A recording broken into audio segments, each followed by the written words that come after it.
हाँ जी सीए साहब, कैसे हो? ठीक ठाक हो? वो 3-4 क्वेश्चन करवाए थे, जहां तो काम ही नहीं करवाया था कल। रिवाइज करके आए हो आप? ओके सीए साहब, मैं आपके साथ देते हुए आज कुछ नहीं, बस क्वेश्चन ही क्वेश्चन। और मुझे पता है आप मुझे कहेंगे सर आप बैठ जाओ हम क्वेश्चन करेंगे, मैं कहूंगा ना, क्वेश्चन तो मैं भी करूंगा। आ जाओ, क्वेश्चन नंबर करेंगे हम लोग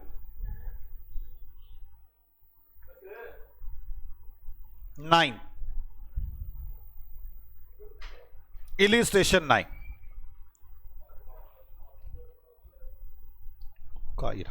on 31 March P limited acquire इतने shares of Q of rupees इतने लाख।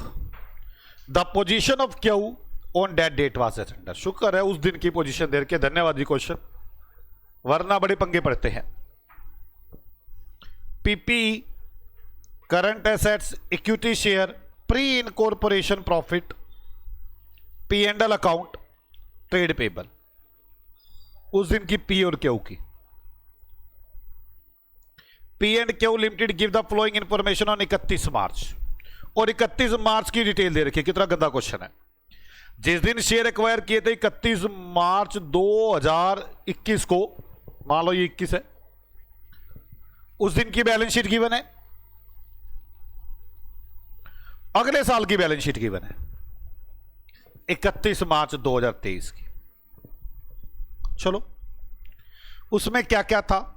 इक्विटी शेयर कैपिटल थी बिफोर बोनस इशू, बोनस की एंट्री नहीं बनाई है।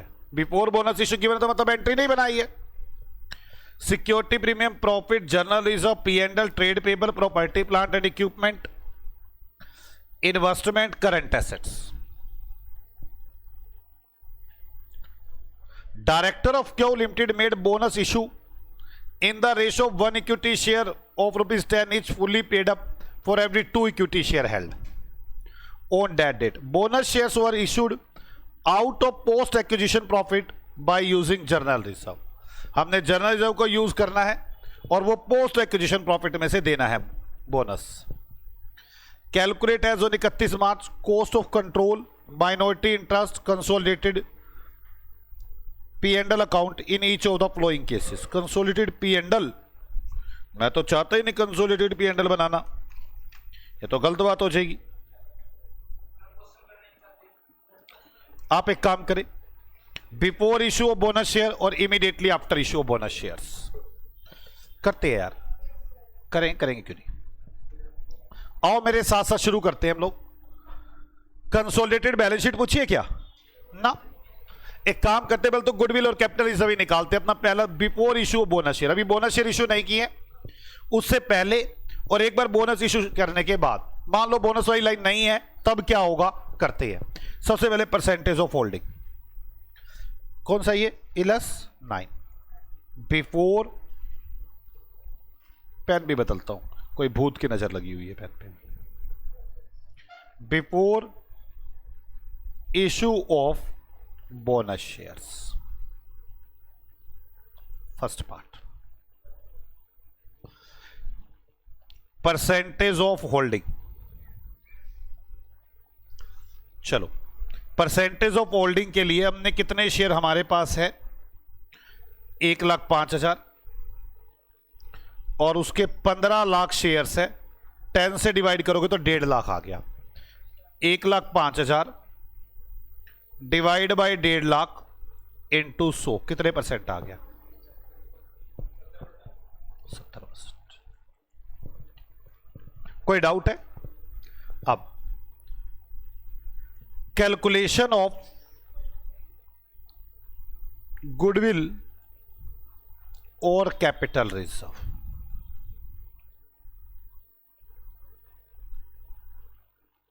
इन्वेस्टमेंट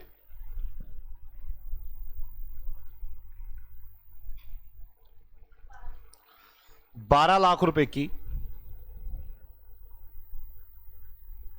कौन सी तारीख को है, जो भी तारीख दे रखी हो, तारीख नहीं बता रखी, बस इतना कह रखा है जिस दिन हमने शेयर खरीदे थे उस दिन सिचुएशन ये थी, उनके पास प्री प्रॉफिट थे उनके पास पी एंड एल था, ट्रेड पेबल था, इक्विटी शेयर कैपिटल थी, करंट एसेट्स थी, पीपी था उस दिन। चलो कोई बात नहीं। अब माइनस नेट एसेट्स, मुझे उस दिन की नेट एसेट्स माइनस करनी है। अब कैलकुलेशन ऑफ नेट एसेट्स, उस दिन की इक्विटी शेयर कैपिटल क्या थी? तो उस दिन की इक्विटी शेयर कैपिटल, तो इस बैलेंस शीट से देख लूं 15 लाख थी और आज भी 15 ही लाख है, मतलब कोई बोनस की एंट्री तो बनी ही नहीं है। मेरी बात समझ में आ रही है आपको? आज भी 15 ही लाख है, उस दिन भी 15 थी और आज भी 15 है, तो इक्विटी शेयर कैपिटल तो 15 लाख हो गई। अब प्री प्रॉफिट, उस दिन के प्रॉफिट क्या थे? Calculation of pre and post profits.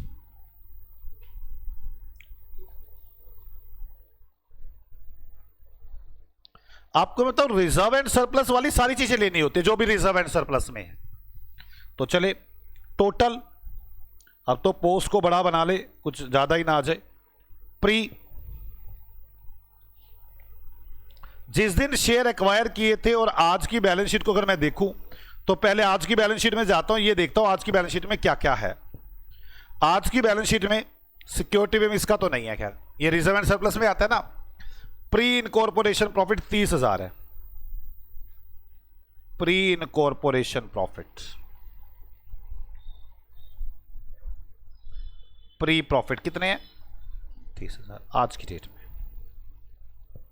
Journal reserve आज की डेट में 19,500 है। जर्नल रिजर्व 19,05,000 है। आज की डेट में पी एंड एल 420 है। पी एंड एल अकाउंट 4,20,000 है। तो ट्रेड पेबल तो रिजर्व एंड सरप्लस में नहीं आता। Trade payable, PP, investment, current assets, ये तो कुछ भी नहीं आता। तो ये हो गया।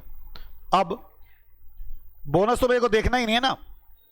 अब उस दिन क्या था? प्री प्रॉफिट 30,000 थे उस दिन, तो पोस्ट में प्री प्रॉफिट है ही नहीं है। बस उस दिन जर्नल रिजर्व क्या था? था ही नहीं। बस उस दिन तो पी एंड एल था 60।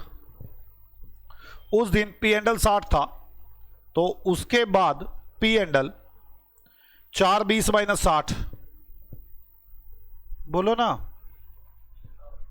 360। और जर्नल रिजर्व उस दिन तो था ही नहीं, तो सारा जर्नल रिजर्व अभी बना होगा। इसका मतलब क्या आपको मेरी बात समझ में आ रही है? ये उस दिन की डिटेल है प्रॉफिट लॉस, ये आज के। तो 90,000 उस दिन प्री था, ये था ही नहीं। पी एंड एल 360 था, 19,05,000 थी। कोई एडजस्टमेंट एंट्री है क्या? बोलो। कोई एडजस्टमेंट एंट्री नहीं है, कुछ भी नहीं है। कोई लॉस बाय फायर कुछ भी हो, कुछ भी नहीं है। अगर कुछ भी नहीं है, जो बोनस की उसको मैं देख नहीं रहा, क्योंकि मैंने कहा बिफोर बोनस करना है मुझे। पक्का? चलो आगे। अब आगे चलते हैं। तो मेरे पास ये प्री प्रॉफिट आ गया 90,000, ये तो मैं ये लिख गया 90,000, ये हो गया 15,90,000। इसके अंदर एच लिमिटेड का हिस्सा कितना है और माइनॉरिटी इंटरेस्ट कितना है? 1590 में एच लिमिटेड का हिस्सा कितना है? 70%, 11,13,000। और माइनॉरिटी इंटरेस्ट, माइनॉरिटी इंटरेस्ट 4,77,000, 4,77,000। यहां तक बात समझ में आ गई आपको बच्चों? बोलो। अब एच लिमिटेड 11,13,000 है, तो मेरे पास गुडविल आ गई। कितनी गुडविल आ गई? 87 की। समझ में आ गई आपको बात? अब इधर आ जाओ। अब इधर एच लिमिटेड का हिस्सा और माइनॉरिटी इंटरेस्ट 360 में 70% एच लिमिटेड का हिस्सा है।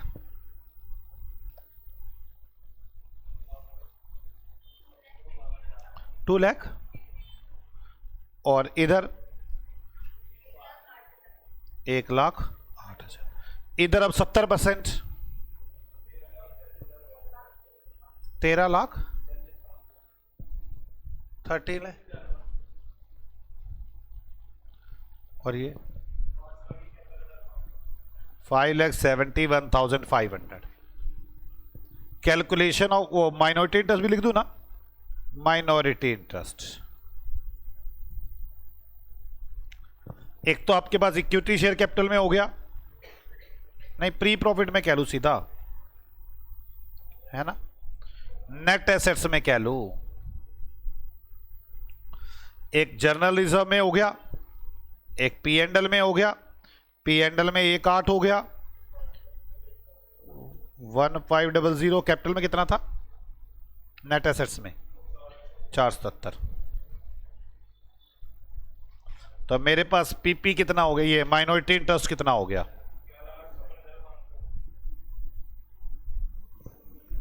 क्लियर। अब मैं जब अपनी कंसोलिडेटेड बैलेंस शीट बनाऊंगा तो बस पूछा ही था कंसोलिडेटेड बैलेंस शीट, तो इसने, है ना, कोई डाउट है किसी को? पक्का सोच लो, अगर किसी को डाउट हो तो डिस्कशन कर सकते हैं। वैसे अगर मुझे कंसोलिडेटेड पी एंड एल पूछे तो मैं कैसे बनाकर दिखाऊंगा, मैं वो बताना चाहता हूं। हो चुका क्वेश्चन तो फिर भी मैं पी एंड एल का मुझे बताने की जो है नहीं, consolidated P and L add करके दिखा दो। चलो, consolidated P and L account, मेरे पास कितना पी एंड एल है? मेरे पास आज की डेट में पी के पास ये आ गया 15,75,000 रुपए। मैंने उसका कितना प्रॉफिट लाकर जोड़ा है? ये कंसोलिडेटेड पी एंड एल हो गया। कितना प्रॉफिट लाकर जोड़ा है? 2,52,000।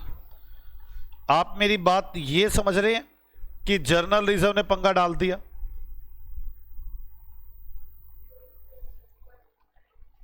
प्रॉफिट कितना जोड़ा? 2,52,000। और मैंने जर्नल रिजर्व कितना जोड़ा है? 13,33,500। ये total consolidated P and L कितना? 60। अब अगर बोनस शेयर इशू कर दिए जाए, अगला क्वेश्चन यही है, अगर बोनस शेयर इशू कर दिए जाए तब क्या होगा? आ जाओ तब बना के देखते हैं। Second part, if bonus issued. आपको पता है बोनस इशू से कोई फर्क नहीं पड़ता, क्योंकि प्री के प्रॉफिट कम हो जाते हैं और कैपिटल में ऐड हो जाता है। नहीं ध्यान, आ जाओ। पहला काम क्या था? Percentage of holding. वो कितनी है जरा देखो, परसेंटेज ऑफ होल्डिंग।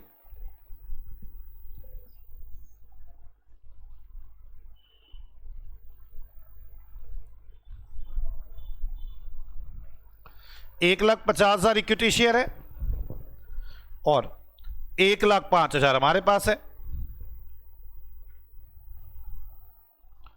वही 70%, ये लो जी 70% परसेंटेज ऑफ होल्डिंग। अब वही कैलकुलेशन ऑफ गुडविल और capital reserve, calculation of goodwill और कैपिटल रिजर्व। जिस दिन हमने शेयर परचेज किया, हमने कितने रुपए की इन्वेस्टमेंट की थी उस दिन? शेयर परचेज वाले कितने की? 12 लाख। इसमें से नेट एसेट्स उस दिन की माइनस कर दूं,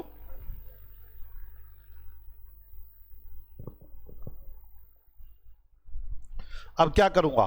कैलकुलेशन ऑफ नेट एसेट्स,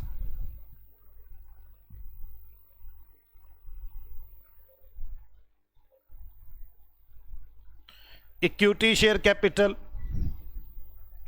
उस दिन शेयर कैपिटल कितनी थी? 15 लाख। ऐड क्या करूंगा इसमें? Pre profits, calculation of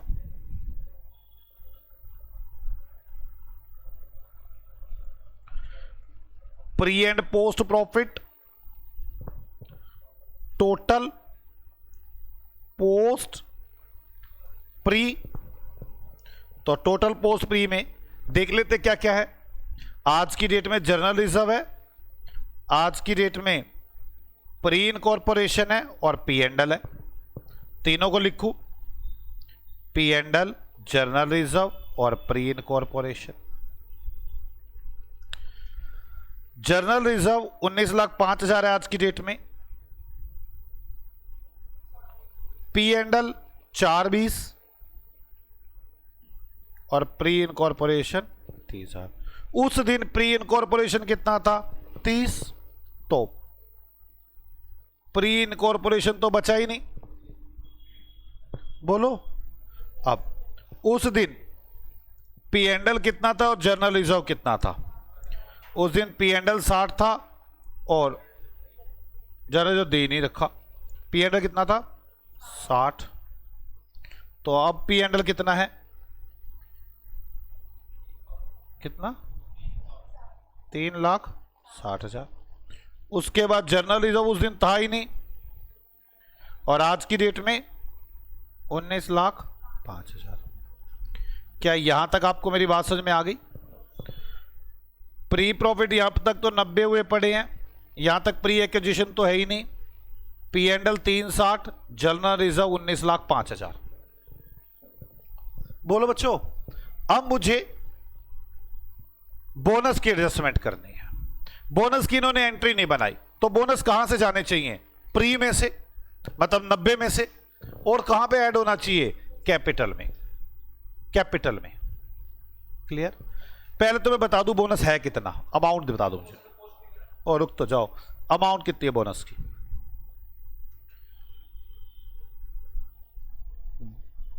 2 equity share को 1 दिया है, 7.5 लाख। 7.5 लाख तो पूरे भी नहीं है मेरे पास। अगर क्वेश्चन कुछ ना कहता ना तो मैं 90,000 तो यहां से देता। देने कितने थे? 7.5 लाख का बोनस। 7.5 लाख माइनस 90 कितना बचा? 6,60,000 रुपए जर्नल रिजर्व से माइनस करता, फिर पी एंड एल से माइनस करता, अगर क्वेश्चन में कुछ ना कहा होता तो। लेकिन क्वेश्चन कह रहा है out of post acquisition journal reserve.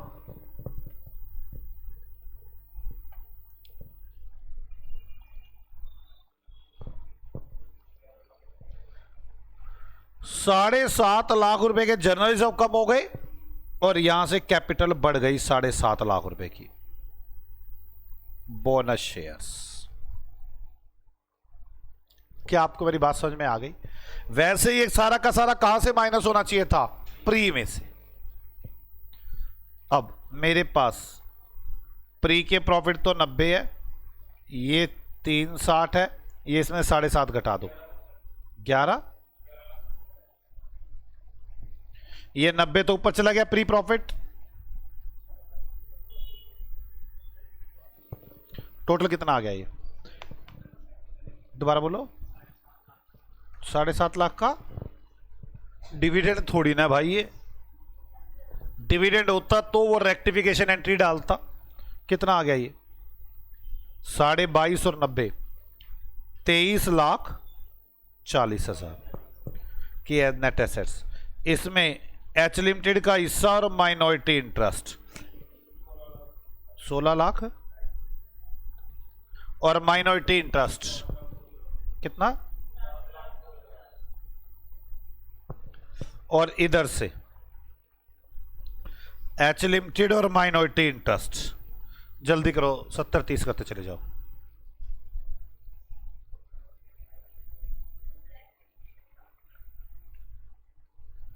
सत्तर तीस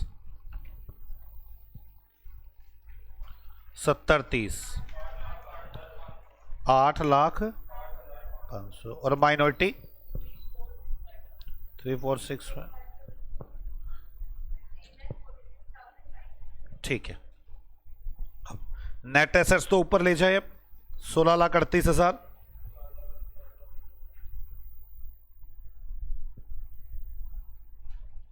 सोलह 38 ही था ना।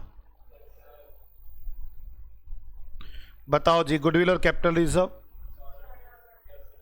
कैपिटल रिजर्व कितना 438। क्या आपको फर्क समझ में आ रहा है? एक बार उसने कहा बिना बोनस के मान लो, एक बार बोनस मान लो, मैं तो करके दिखा दी दोनों से, कैपिटल रिजर्व आ गया। इधर से माइनॉरिटी इंटरेस्ट समझ में आ गया, पूछा तो है नहीं, मैं क्यों बताऊं माइनॉरिटी इंटरेस्ट, मुझसे तो क्या क्या पूछा था क्वेश्चन में आज ही, कंट्रोल बताओ, माइनॉरिटी इंटरेस्ट भी पूछा हुआ है, बताऊंगा माइनॉरिटी इंटरेस्ट।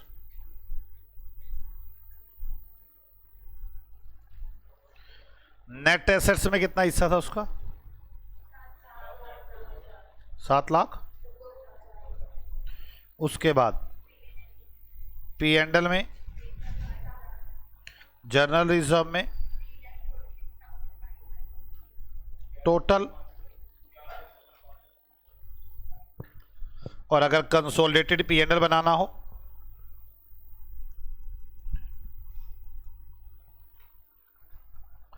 हमारा अपना पी एंड एल कितना है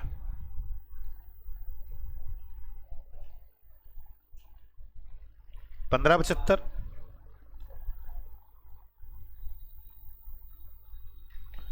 अब एस लिमिटेड का पी एंड एल कितना आया था, एस लिमिटेड का जर्नल रिजर्व कितना आया हमारे पास 252 और 8,500।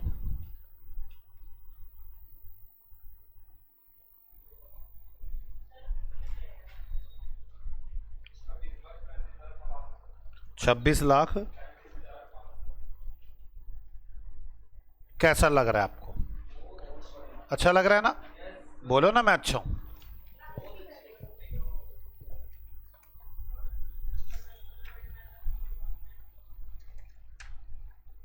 मुझे पता है आपका दिल क्या कह रहा है, 8वां क्वेश्चन कराओगे? बेटे कैसी बातें करते हो आप थकते नहीं? कोई बात नहीं, कर लो फिर, नहीं थकते तो।